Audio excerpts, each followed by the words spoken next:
Silvio, estou de frente hoje com um pastor evangélico dos mais conhecidos e polêmicos do Brasil. Silas Malafaia é carioca de nascimento, mas abraçou uma fé que ultrapassa fronteiras. Malafaia tem o dom da palavra, poder que ele exerce há quase 30 anos em programas de televisão transmitidos aqui, nos Estados Unidos, Europa e África. É líder da igreja Assembleia de Deus Vitória em Cristo e combate abertamente a homossexualidade e o aborto. Silas trouxe esses temas para as últimas campanhas eleitorais, o que lhe rendeu alguns processos e muita publicidade. Recentemente, ele foi citado pela revista americana Forbes como um dos pastores mais ricos do Brasil. Não deixou por menos, disse que vai ferrar a Forbes. Pastor, antes de mais nada, muito obrigado pela presença aqui nos nossos estúdios. É que agradeço. Vamos começar pelo assunto mais atual, pela Forbes. Sim.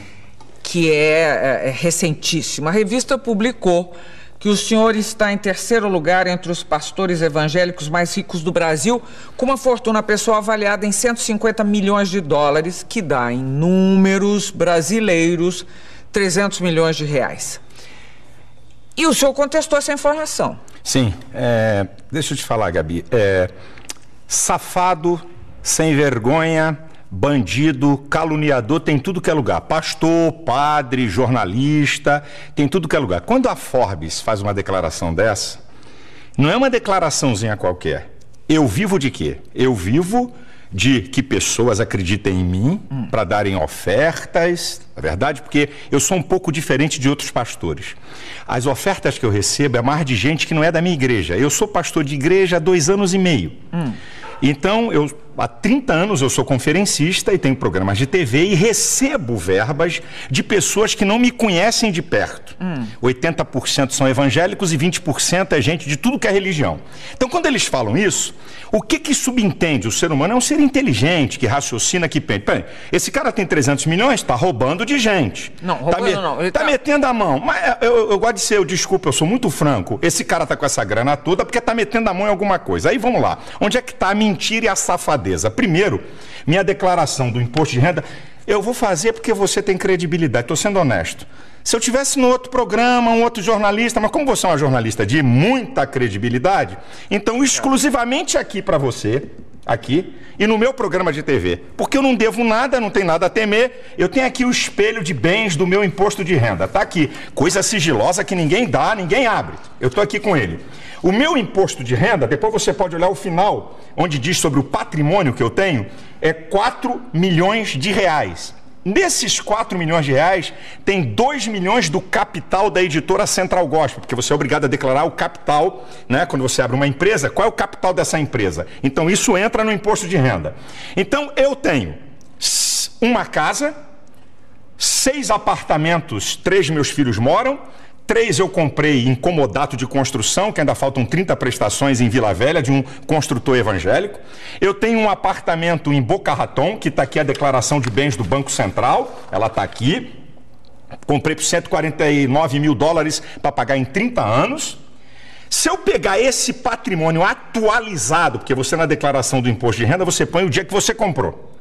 Mas se eu pegar isso e atualizar o valor que vale a minha casa, que aqui está por 800 mil, porque foi quando eu comprei, eu vou ter aqui de patrimônio atualizado de valores de hoje, 4 milhões e meio, ok? Aqui tem 4 milhões porque tem 2 milhões da minha participação na minha empresa. Então, se eu tirar isso e atualizar, então, o que a Forbes está falando, primeiro, é mentira. O jornalista, o correspondente, eu acho que ele vai perder o emprego, porque eu vou processar a Forbes nos Estados Unidos. Eu não vou processar aqui. Aqui não tem graça. Eu vou fazer doer lá. Porque eu acho uma safadeza você denegrir, porque se eu tivesse, eu também diria. Porque há 25 anos eu não tenho salário de pastor. Eu sou pastor há 30 anos, tive salário por 5 anos, não que seja pecado errado, é bíblico.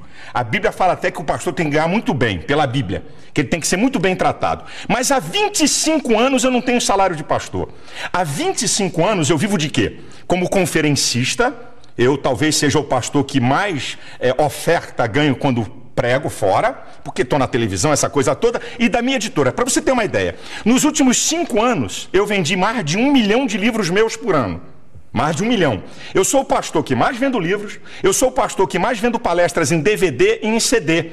Então, eu não posso aceitar que uns caras venham dizer uma coisa com o objetivo, que esse é o objetivo, é colocar um bloqueio na sociedade, que tudo que é pastor, o que ele tem, ou foi roubado dos fiéis, que é um bando, desculpa a expressão, de otários, certo? Então, eu fiquei nervoso com esse negócio. Eu vou contestar um pouco. A revista Forbes é uma revista que trata basicamente de fortunas. Não é novo, é associado à religião, a todas as religiões, digamos, não estou isentando a católica, as religiões são associadas a fortunas. No caso da evangélica, associada ao dízimo pago pelos fiéis. E aí levanta-se a questão tem sempre esse mistério do dinheiro em torno da religião evangélica, que vem do dízimo, etc e tal, que sustenta as igrejas. Também vem com dízimo. Também, estou dizendo. Dízimo também. Não é obrigatório, mas tem. Verdade. Não é obrigatório. Sim. Agora, no caso, esse interesse por essas fortunas que aparecem nas pessoas associadas à religião, por que não seriam do interesse da Forbes? Ela trata de outras fortunas, ela trata de fortunas de muita gente.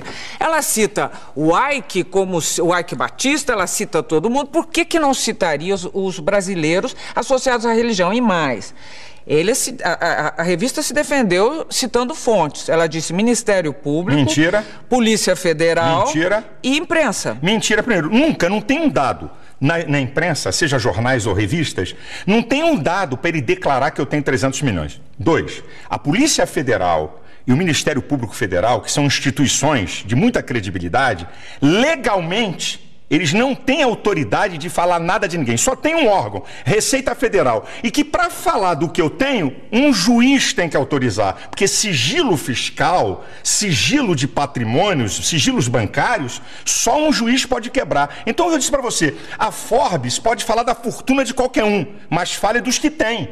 Quando ele diz que eu tenho 300 milhões de reais, o que a pessoa vai associar? É o ser humano, o cérebro humano, o ser humano, ele é um ser que diferencia dos animais, porque ele tem inteligência e percepção, ele faz associações. Então diz assim, pô, esse malandro aí, esse vagabundo aí, tem 300 milhões porque roubou os fiéis. Então essa é a ideia. E eu não vou receber fama daquilo que eu não tenho. Porque para o milionário, Gabi, para o empresário sair, olha, eu estou entre os 100 mais ricos do mundo. Isso dá até crédito para o cara. Os bancos, pô, esse cara aqui está entre os milionários. Para mim é o contrário, o efeito é negativo. Mas, o pastor, você não devia estar fazendo esse tipo de não defesa da teologia da prosperidade. Não, diferente. Aí vem cá. Quem disse? Existe uma coisa, existe o besterol da teologia da prosperidade, existe a teologia da prosperidade da Bíblia. Então explica pra gente. Eu explico para você qual é o besterol da teologia da prosperidade. Olha, vem para Deus que você vai ficar rico, vem para Deus que se você tem um emprego você vai ser patrão, venha para Deus que você vai ter um monte de casa. Então isso é o besterol da teologia da prosperidade. Agora a prosperidade está em toda a Bíblia.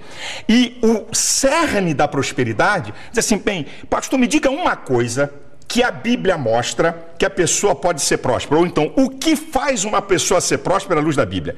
A Bíblia diz que prosperidade é obedecer às leis de Deus. Tem um salmo, que é o Salmo 112, que diz assim, bem-aventurado o homem que teme ao Senhor e que obedece os seus mandamentos. A sua geração será poderosa. A sua descendência será grande na terra. Fazenda e riqueza haverá na sua casa, e a sua descendência permanece para sempre. O Salmo 1, que é um salmo muito lindo, que diz que aquele que medita dia e noite na lei do Senhor, olha o que diz o salmo, é muito interessante. É como árvore plantada junto a ribeiros, que dá o seu fruto na estação própria, cujas folhas não caem, e tudo quanto fizer prosperará. Eu sou a favor da prosperidade. Eu prego prosperidade, eu não prego besterol. Porque prosperidade não é só finanças.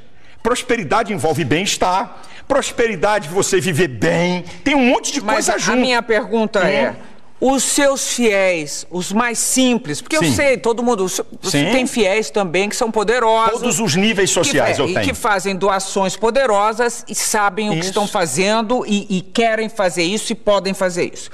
Agora, quando você fala, Eu às vezes misturo você e senhor. Você, pelo amor de Jesus. Quando você fala quando você divaga em cima dessa teoria da prosperidade, você de alguma maneira não leva o povo, o fiel, a crer que dando o dízimo a vida dele vai melhorar? Bem, deixa eu te dizer, não sou eu que digo isso, é a Bíblia. Sim, mas... Eu não digo, existe uma coisa, a Bíblia, como qualquer coisa na vida, como qualquer ideologia ou religião, os comunistas, ou a ideologia ateísta, ele crê naquilo, ok? Quando você crê, existem um conjunto de crenças e valores que estão arraigados ali. Então, quando eu digo para o meu fiel que ele vai dar dízimo e oferta para ser rico, eu estou falando uma mentira. Agora, quando eu digo para o meu fiel que ele está dando oferta e dízimo porque Deus vai abençoá-lo, é uma verdade. Porque é isso que a Bíblia me aponta. Eu não posso declarar, e nunca declarei isso, que eu não sou tolo, eu tenho um certo conhecimento, eu tenho uma certa formação teológica, e venho de uma família muito tradicional de formação teológica. Meus pais são pioneiros no ensino teológico e também gente da área da educação. Você, além do mais, é formado em psicologia. Sou psicólogo. Então, deixa eu te falar, se eu chegar para o meu filho e dizer, minha gente, dá aqui o seu dízimo da sua oferta, você vai ficar rico. Isso é uma afronta. Agora, quando eu digo para ele, se você for fiel naquilo que a Bíblia diz, Deus vai te abençoar. Porque aí eu digo assim... E aí não está... Não está, eu te explico por quê. Não está passando uma ideia de que os seus desejos serão satisfeitos? Não. Escuta bem, a prosperidade, isso que eu digo, Gabi, se você falar que prosperidade, se um pastor falar que prosperidade é só dinheiro, ele está incorrendo num erro gravíssimo. Prosperidade, eu brinco, eu digo na igreja, sabe o que é prosperidade? Vou dar um exemplo bem simples e em tese. Você está aqui e ganha R$1.000, o cara da direita ganha 5.000, o da esquerda ganha 4.000 e você vive melhor do que eles. Você tem paz na sua casa, você tem alegria de viver, você tem bem-estar, tem coisa emocional aqui, equilíbrio emocional, você não deve a agiota ganhando menos do que ele. Isso é prosperidade. Sim, eu sei. Mas agora... É isso que é prosperidade. E a gente tem que ensinar o povo a isso. Mas agora, vamos ser honestos. Sim. Honestíssimos. O dízimo... Esse dízimo de cada fiel repetido, repetido, sustenta e muito bem as igrejas evangélicas. Como já sustentou melhor a Igreja Católica, mas sustenta. Então, vamos dizer que essa prosperidade chega mais para a igreja do que propriamente para o seu fiel. Vamos dizer, eu acho até um pouco herético, acho meio heresia, porque parece, afinal, que Deus protege mais a igreja do que o fiel dela. Eis aí um engano.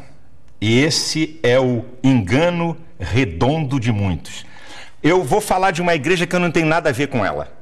Ok? Eu não tenho muitas discordâncias. Então vamos lá, vou usar outra que vai ficar mais fácil, porque todo mundo percebe.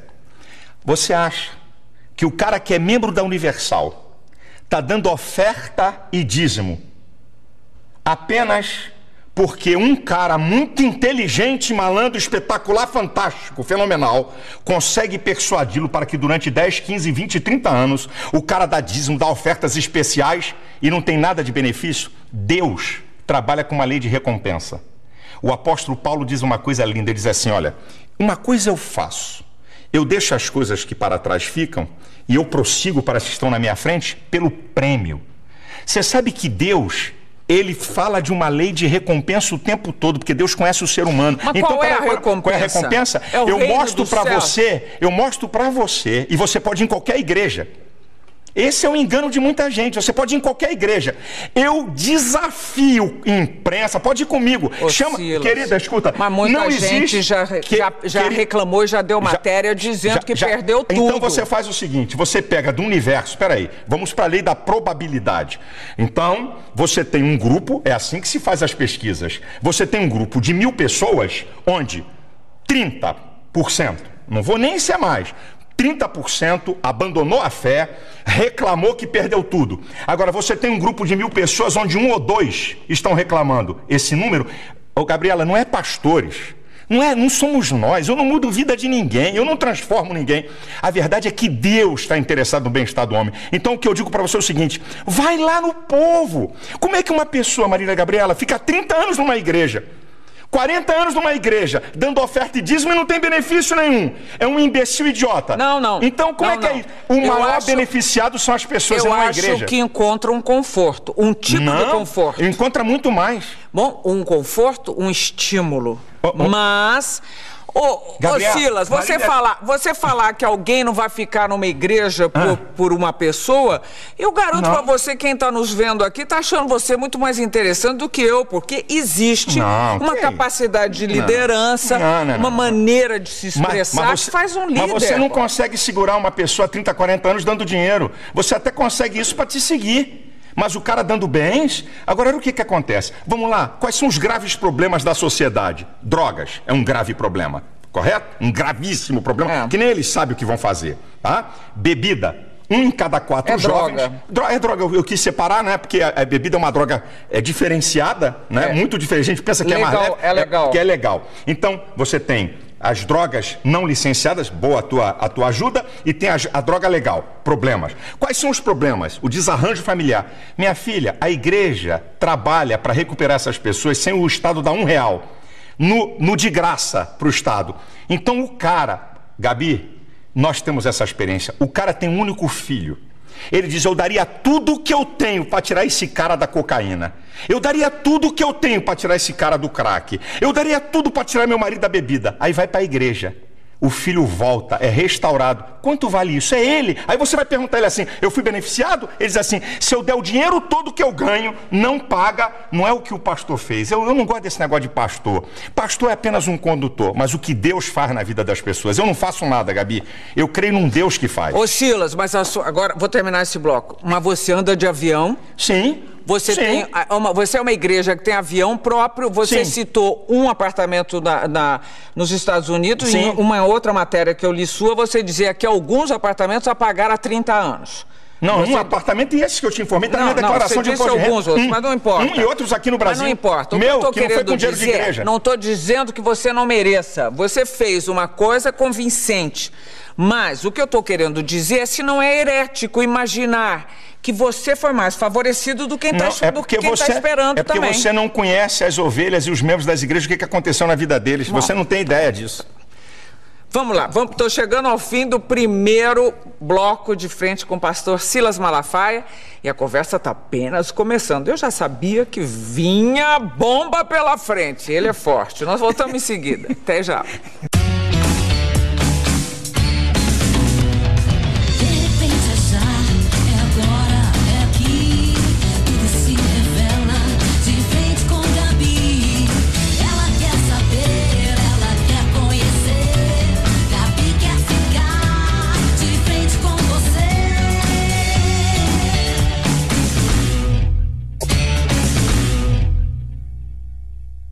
De volta e de frente com o pastor Silas Malafaia. Agora vem bomba. Vamos lá. O pastor, o Silas. No discurso de posse para o segundo mandato, o presidente americano Barack Obama disse textualmente: nossa jornada não estará completa até que nossos irmãos e irmãs gays sejam tratados como qualquer pessoa. Na sua igreja ele não teria sido reeleito. Na minha igreja, não. Ele não teria sido reeleito. Deixa eu falar sobre essa questão de homossexualismo. Homossexualidade. Isso, obrigado. Deixa eu te falar uma coisa. Primeiro, ninguém nasce gay. Homossexualismo é um comportamento. Eu vou fazer uma definição. Tá, então vamos lá. É contestável. É contestável? Eu mando vir na genética. Quem é que pode dizer se alguém nasce gay ou não? Não é a psicologia, é a genética. A ciência que pode dizer, é igual ao aborto. Quem é que pode dizer onde começa a vida? A biologia. Então, quem é que na ciência? Então, eu vou primeiro para... Bom, você sabe que as últimas pesquisas andaram mapeando o cérebro de gente aí. Não deu nada, olha aqui. Deixa eu te falar. Deixa eu falar uma coisa aqui para você que é muito interessante. Ninguém nasce gay. Não existe ordem cromossômica homossexual. Não existe gene homossexual. Existe ordem cromossômica de macho e de fêmea. Então, vou fazer uma definição de homossexualismo. Um homem e uma mulher. Homossexualidade. Não, homossexualismo, a prática. Eu posso falar homossexualismo ou a homossexualidade. Não tem... Não, é que o homossexualismo caracteriza doença. Não, mas eu não vejo como doença. Eu não vejo como comportamento, nada de doença. Então, a homossexualidade. Um homem ou uma mulher por determinação genética e homossexual por preferência aprendida ou imposta. Agora vamos para a pesquisa. 46% dos homossexuais foram violados, violentados quando crianças ou adolescentes. Como é que alguém nasce? 46%. 54% escolheram ser. Então, primeiro, homossexualismo é comportamento. Então, vamos para a genética. Gêmeos iguais, estou falando de genética, gêmeos iguais, isso é o mesmo embrião que se divide, tá? É chamado geneticamente iguais, homozigóticos, são gêmeos iguais.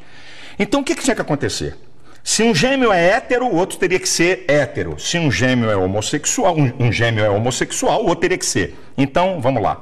35% dos gêmeos que são homossexuais, o outro, 65% são héteros. Então, como é que são iguais? Como é que nasce? Espera aí, eu estou falando de nascer homossexual. Eu estou falando de genética. Tá bom. Não tem uma fonte na genética...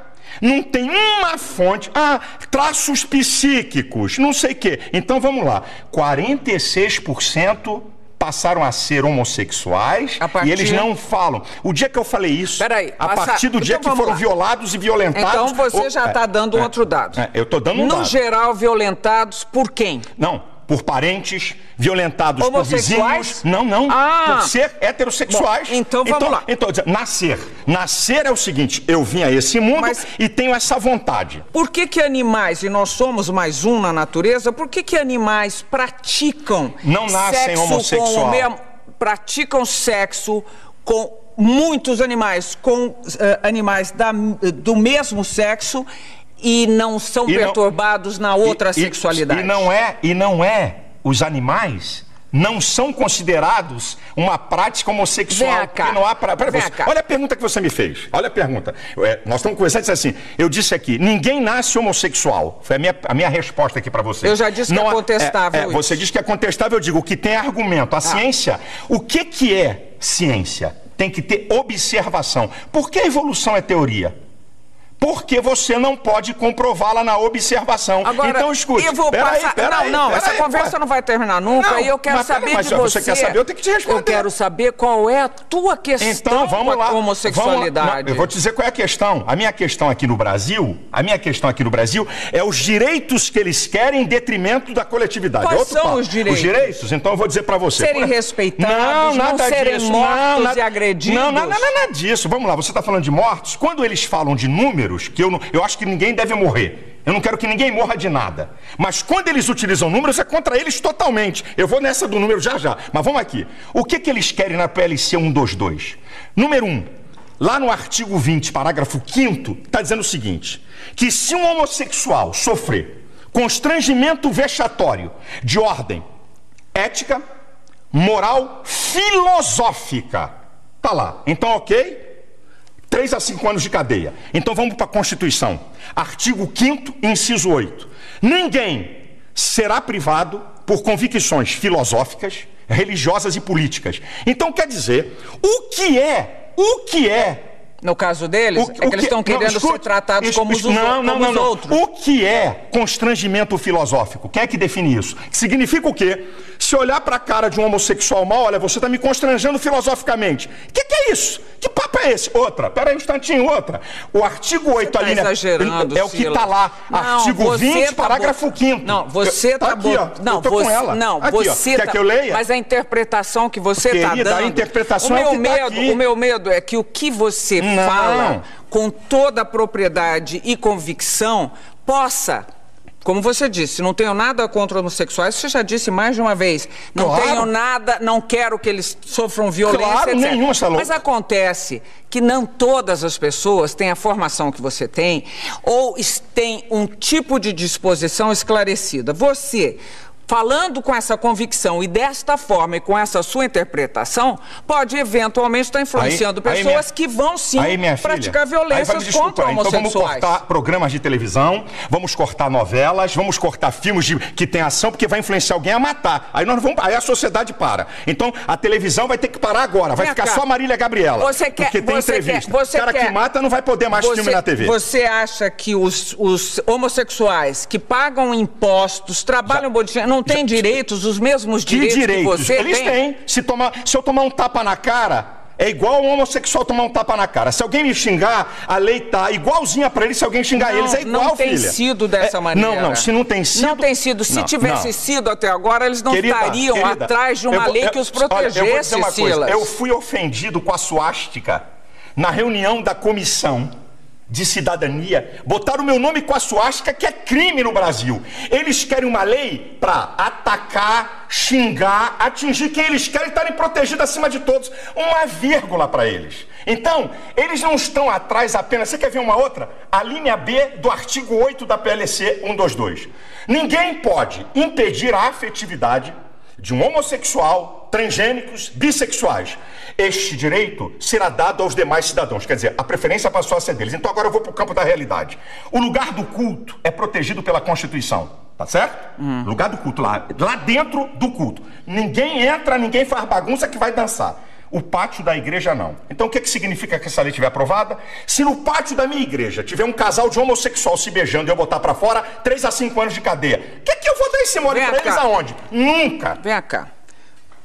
Os seus fiéis, imagino, entre eles deve haver homossexuais. Que foram ou que estão buscando sair. Mas existem. Que estão buscando sair. Entre os pastores também. Se houver... Pela lei da probabilidade. Olha, se tiver pastor homossexual, Deus fala na Bíblia, adultério, homossexualismo, prostituição, o cara é passível de ser excluído daquela congregação. Então, se um pastor tiver um caso com uma mulher, ele perde o cargo de pastor. Se um pastor tiver um caso de homossexualismo, ele perde o caso de pastor. Se um pastor for solteiro e tiver uma relação sexual com qualquer uma, vai perder o cargo. Então, a Bíblia trata do mesmo nível. Algum do fiel seu homossexual chegou a conversar com você sobre esse assunto ou não existe sequer conversa a respeito? É claro, pede socorro. Olha, a igreja está lotada de gente Você, como psicólogo, chegou à conclusão de que um homossexual deve e pode ser realmente... Olha, eu vou pedir, desculpa a minha ousadia de falar com você. Um dia, Gabi, traga aqui Joide. É um pastor que foi travesti na Europa, está casado há 12 anos, que eu falando é uma coisa. Você tem que ver, ele tem foto, ele como travesti, bonitão, peitão, colchão, babababá, ele tem as fotos. Ouça alguém que foi reorientado. Você aceita que ele podia ser um bissexual? Não, conversa com ele pra você ver. Eu tô perguntando se você aceita que ele podia ser um bissexual. Pode ser um bissexual. Agora, mais grave vai botar do que 380 de peito, vai botar bumbum e coxa e ser bissexual. Mas olha aqui, vem aqui. Não virou, depois não casou e tudo? Casou. Agora, eu vou fazer uma pergunta pra você.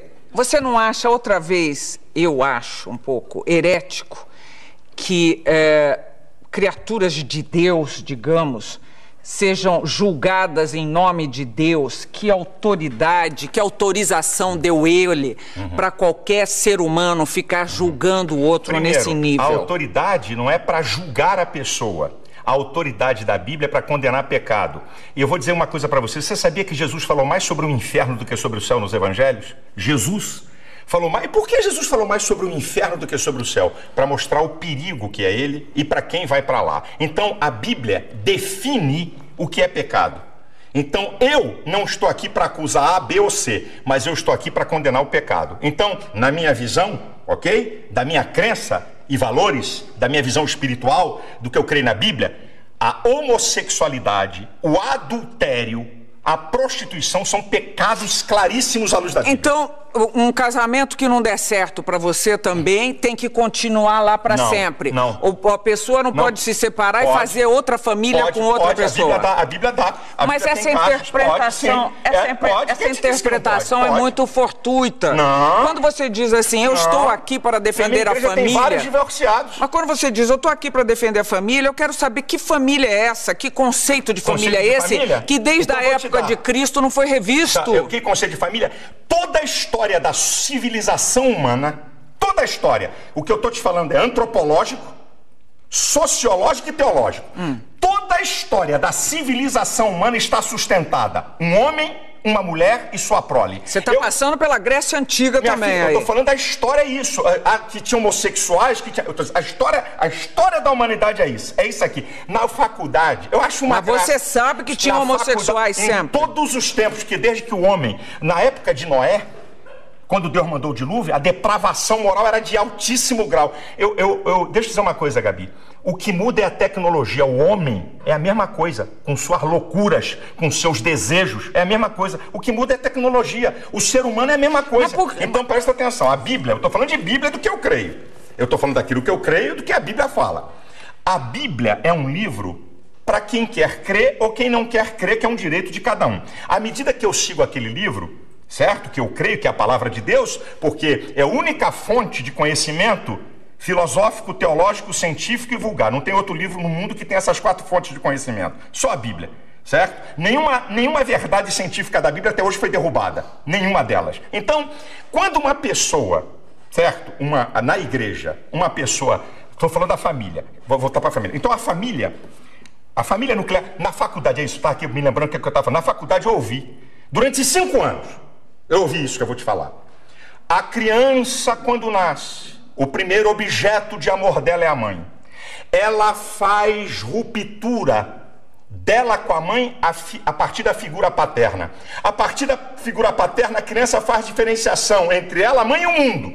Eu cansei de ouvir isso. Sabe de Freud, que tanto falam? Freud estudou o caso de uma paciente homossexual e descobriu que ela é homossexual pela relação dela com o pai. Manda rasgar o compêndio de Freud. Manda eles rasgarem. Tá lá, estudo de Freud. Ele reorientou a mulher e ela passou a ser heterossexual. Então vai dizer que não pode ser reorientado?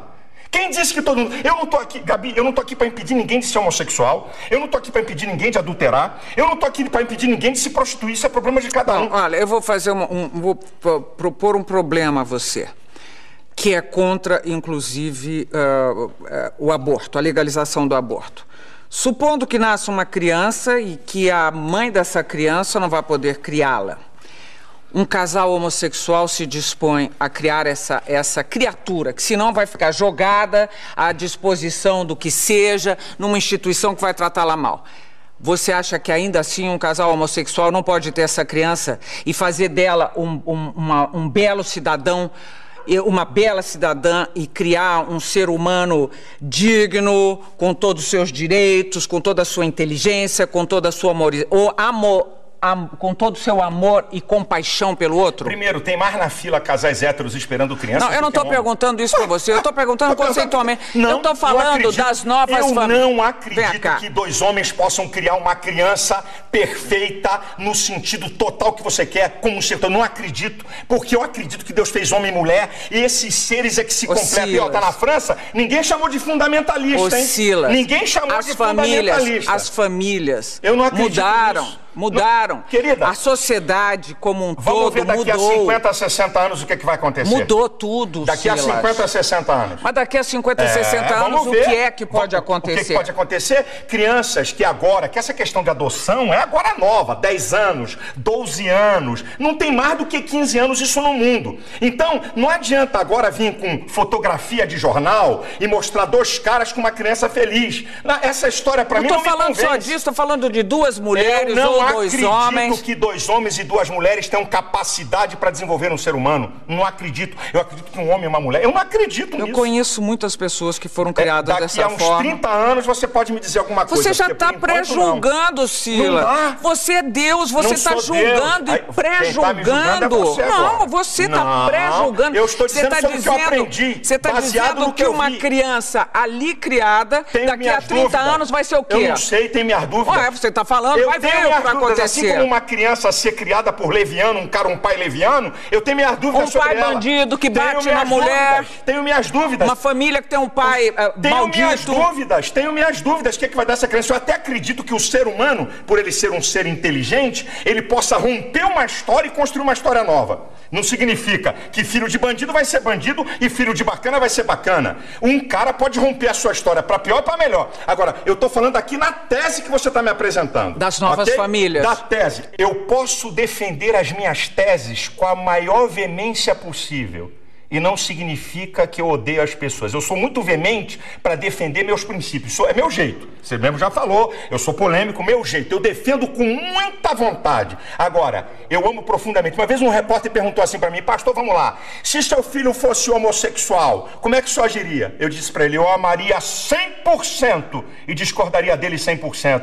Quem disse que amar você é ia dizer fazer um amém? inferno da vida do seu filho. Não ia não. Nessa. Eu ia mostrar a ele, eu ia tentar ajudá-lo com o meu amor. Sabe por quê, Gabi? O ser humano pensa que amar é falar que o outro quer ouvir. Supondo que ele não conseguisse... Vai continuar o caminho dele. E você ia continuar enlouquecendo seu filho. Não, isso aí você me julga. Agora você falou isso. Eu disse que eu vou discordar 100%. Eu vou discordar mesmo? Olha, o filho de a mãe de um bandido vai na cadeia e eu tenho trabalhos em penitenciária. O filho é assassino, fascina. Ela o ama profundamente. Agora, pergunta se ela concorda 1 milímetro com aquilo. Concordar com uma prática é uma coisa, amar a pessoa é outra. Eu amo os homossexuais, mas discordo 100% de suas práticas. Então repita isso, por favor. Eu amo isso, eles sabem. Não, diga de boca cheia. Não, eles sabem, eles não são bobinhos, não. Eles sabem. Então diga. Eu amo os homossexuais, como amo os bandidos, amo assassinos, vambora, eu aumento o leque, porque eu amo, porque o ser humano, Gabi, o ser humano é a coisa mais importante. Veja, você está colocando o homossexual lá de bandido, assassino, todas as pessoas, não, mas para dizer, olha, eu não gosto de uma prática, então estou dizendo para você. Peraí, vamos lá, vamos parar aqui, porque nós temos mais um bloco pela frente. E eu juro que não vou bater nele. E ele não vou deixar que bata em mim, não. Estamos terminando mais um bloco de frente com o pastor Silas Malafaia. Nós voltamos já já. De frente com Gabi. Com Gabi. De volta de frente com o pastor Silas Malafaia. Silas, nós temos 3 minutos, porque estouramos todo o nosso tempo anteriormente. Eu queria falar sobre, primeiro, política e religião. Caminham bem juntas? Você acha... nós temos um Estado laico. Sim. Agora, os evangélicos é laico, têm... mas não é laicista. Vai daí é laico, que... mas não é laicista. Vai daí que... Vai daí que, assim como um ateísta pode, com as suas convicções, trafegar na política, eu também com as minhas convicções religiosas posso. O que eu não posso é querer fazer com que a minha religião seja dominante, entre pela goela das pessoas. Agora, eu como cidadão, porque o que você é e eu sou? Mas você não quer ser político, por exemplo? De jeito nenhum. Nunca serei. Mas quer influenciar na política? Com toda certeza. Não só na política, na sociedade. Olha, Silas, vamos falar agora. Eu li uma matéria recentemente sobre a formação de novos pastores. O catolicismo investe muito na orientação de padres, que leva, em média, 5 anos para se formar, né, um padre. Como é a formação na sua igreja? Na minha igreja, o pastor, né, para eu poder consagrar o camarada pastor, no mínimo, no baratinho, ele tem que ter um 2º grau, com um curso básico teológico, no mínimo. E o curso básico é o quê? É um curso 2 de 2 anos? anos, é um curso básico. E na igreja eu tenho um curso para prepará-lo, que também é um curso, não é de muito tempo, leva aí uns 4, 5 meses, para poder dizer para ele o que a igreja pensa, o que a gente é, como é que é. Isso é o seguinte, é uma caminhada para eu chegar, porque esse é o meu sonho, para eu chegar no nível... Agora ainda não dá, não cabe, não tenho como fazer isso, mas na minha igreja já vai chegar para o cara ser pastor, vai ter que ter um bacharelado de teologia para ele poder ser pastor. Biblicamente falando, o pastor ele tem que ser um vocacionado por Deus e ele tem que buscar se preparar para o exercício daquela vocação que ele deu. A minha igreja é uma igreja muito fincada na palavra, isso é, lá não tem blá blá blá de conversinha fiada, o cara tem que abrir a Bíblia e ensinar a Bíblia, então requer nele preparo e conhecimento e pesquisa. Agora, Silas, eu quero eu juro, nenhuma capciosidade na pergunta. Quero que você me responda honestamente, e estamos pensando amplo, estamos pensando de sobrevivência e tempos. Eu sei que é uma profissão hoje bem assalariada, esses meninos, você já disse que um pastor ganha de... 4 a 22 mil na minha igreja. E aí as igrejas têm se desmembrado e têm surgido novas igrejas. É um bom negócio? Não, como negócio não é bom. Vou te explicar por quê. Não é negócio. Porque as igrejas, Gabi, é o seguinte, tem gente enganada aí pra caramba. Quando alguém me vê ou quando alguém vê aí R.R. Soares, Valdemiro, Macedo, é igualzinho, tá vendo, o Cristiano Ronaldo no futebol.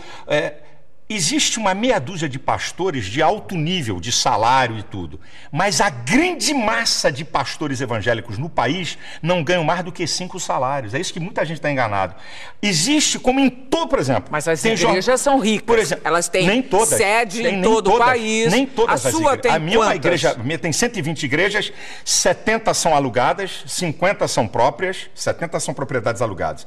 Eu sou um camarada visionário que quero fazer com que meu pastor desempenhe a sua função com dignidade. Eu não quero que ele fique preocupado com escola de filho, com comida em casa, para ele poder dar atenção àquela ovelha. Então, eu quero dar dignidade ao cara. Mas, Gabi, o que tem de pastor nesse país que ganha 1.000 conto, que ganha R$1.500, vocês não têm ideia. É porque a mídia, quando olha, é igual, com todo respeito, sem querer saber nada, é igual a você. Você é top como jornalista, mas tem um monte de jornalista aí, que não vou falar, que só Deus sabe quanto eles ganham. Mas eu estou dizendo, a perspectiva dos que começam a chegar a ser Silas Malafaia. Não é. Ele ganha 1.500, mas ele está lá. É uma perspectiva. Mas não é, porque para ele poder... Eu ainda não... Eu abdiquei do salário da minha igreja. Eu, pessoalmente, certo? A minha igreja é uma igreja que paga muito bem a pastor presidente. Então, ele sabe que para chegar num nível grande, ele vai ter que presidir uma organização. E aí é que está enganado. Se fosse fácil, todo mundo fazia. E não vai ser brincadeira ele presidir uma organização. Você alguma vez na vida passou pela Igreja Católica? Teve alguma passagem pela Igreja Católica? Não. O Papa representa alguma coisa para você? Não. É um líder de uma religião, apenas isso. Com respeito seu? Respeito porque é um líder de uma religião, eu tenho que respeitar. Agora, não reconhecemos ele como sucessor de Cristo, não reconhecemos esse reconhecimento, nós não damos a ele. Existe um sucessor de Cristo? O sucessor de Cristo são seus discípulos, que ele mandou a gente aqui na terra imitá-lo e pregar o que ele deixou. Não tem uma pessoa, ele não deixou esse cara aqui vai comandar. Não teve essa. E outra, se Pedro foi sucessor de Cristo, esqueceram de avisar eles que Pedro era casado, Jesus curou a sogra de Pedro. Devia de liberar eles para casarem. Mas vamos embora, é outra história.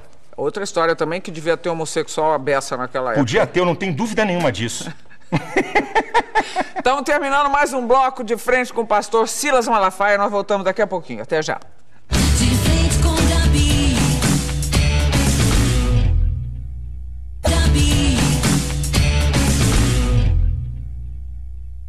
De volta para a parte final de frente com o pastor Silas Malafaia. Esporte você praticou na vida ou não? Pereba jogando bola. Sou ruim de bola. Pereba? Pereba é ruim, é o cara ruim. Sempre joguei, gosto de futebol, mas sou ruim. Mas vamos ver lá agora. Bate-bola, jogo rápido, tá bom? Divórcio. Sou contra. Casamento. Sou a favor. E morar junto. Sou contra. Por quê? A não ser que seja casado, sou contra. Tudo que sai fora da legalidade do casamento, sou contra. Mas... Você está me perguntando, eu estou respondendo, sou contra. Judaísmo. É o antecessor do cristianismo. O judaísmo foi fundamental para chegar até o cristianismo. Por isso que nós ainda temos o Antigo Testamento na Bíblia. Islamismo. Eu acredito de um radicalismo muito horroroso para o que a gente chama de religião. Não tô falando de radicalismo não, né? Não, tô na falando minha de, frente agora. Vou deixar passar. Que manda matar, que não aceita os outros. É isso que eu estou falando, para matar. Não aceitar. Quem disse que a sociedade a gente aceita todo mundo? Ué, Okay. quer dizer que ser bacana é aceitar todo mundo? É isso que é o bacana? É ter um olhar condescendente. Não, é aceitar com o outro. todo mundo. É entender. Você que é psicólogo devia entender isso. Não vamos começar a brigar de novo. Não, né? A vida não é assim, não. Parada gay, então. Diga pra mim. Parada gay é uma publicidade acerca de algo que eles estão mentindo o tempo todo e que a Folha de São Paulo fez a casa cair, sobre o número. Silas Malafaia por Silas Malafaia. Eu sou o seguinte, eu acho que de vez em quando eu sou chato, de vez em quando eu sou muito duro para questionar as coisas, assim, no embate eu podia muitas vezes... Não é aqui com você. Muitas vezes eu falo alto demais, quando eu estou num embate eu podia falar mais baixo. Minha esposa diz, Silas, diminui um pouco o volume. Minha esposa diz assim. Mas acho que eu sou idealista, eu tenho ideais e eu não abro mão da família, que é a coisa mais... é a base de sustentáculo da sociedade. Aí eu vou dizer uma palavra espiritual, do mundo espiritual. O maior interessado em destruir a família é o diabo, porque quando ele destrói a família, ele desarruma toda a sociedade. Crack, cocaína, bebida, vai lá numa análise bem profunda se não tem uma participação dessa história da família. A família é uma coisa muito, muito importante. Olha aqui, obrigada pela entrevista. Deus te abençoe, viu? Meu desejo é que esse Deus que eu creio se revele cada vez mais a você e que as pessoas que estão nos assistindo, eu não conheço as pessoas, não sei o que está acontecendo com elas, mas eu, se você me permitir, eu quero liberar uma palavra. Talvez precisando de cura, talvez gente sem paz, talvez gente perturbada com as coisas da vida, que Deus se manifesta a você, trazendo paz, alegria e equilíbrio. Que o meu, que eu não sei se é o mesmo seu, te perdoe. Ah, ele me perdoa, porque eu sou pecador. Obrigada, Silas. A gente se vê aqui no próximo programa. Até lá.